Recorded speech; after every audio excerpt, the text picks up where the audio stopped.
মঙ্গল গ্রহ তুলা রাশিতে আসছে।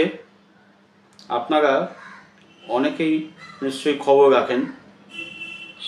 আজকে আমি বলবো মিথুন রাশির ওপর এই মঙ্গলের প্রভাব কীরকম পড়তে পারে।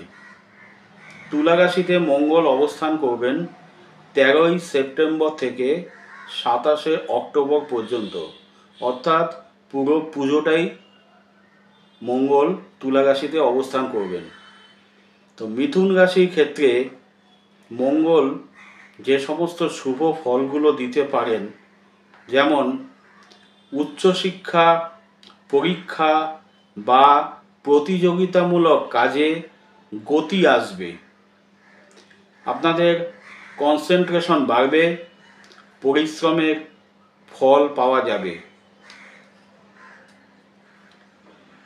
নতুন যারা প্রেম করতে চাইছেন বা প্রেম করছেন, তাদের প্রেম বা সম্পর্কের দিকে নতুন সুযোগ আসবে। আর যারা পুরনো প্রেমিক প্রেমিকা, তাদের সম্পর্ক আরও মজবুত হবে। সন্তানের পড়াশোনা বা কৃতিত্বে আনন্দ পাবেন এবং নিঃসন্তানদের সন্তান লাভের যোগও অত্যন্ত প্রবল হবে। শিল্প, সাহিত্য, গান, অভিনয় বা সৃজনশীল কাজে আপনাদের বিশেষ সাফল্য আসবে। এছাড়াও মঞ্চে বা সামাজিক পরিসরে পরিচিতি বাড়বে। হঠাৎ আর্থিক প্রাপ্তি বা বিনিয়োগে সাফল্য আসতে পারে, মানে ভাগ্য হঠাৎ খুলে যেতে পারে।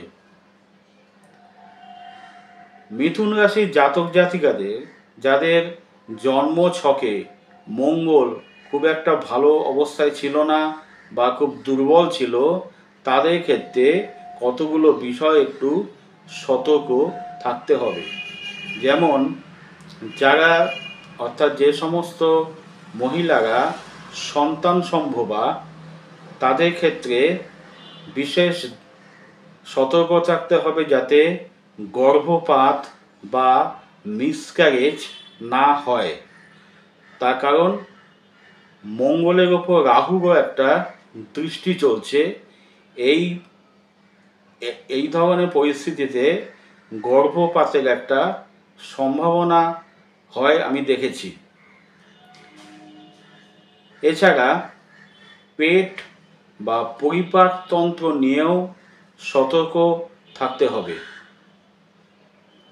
এই ছিল মিথুন রাশির ওপর মঙ্গলের ট্রানজিটের মানে সঞ্চারের প্রভাব।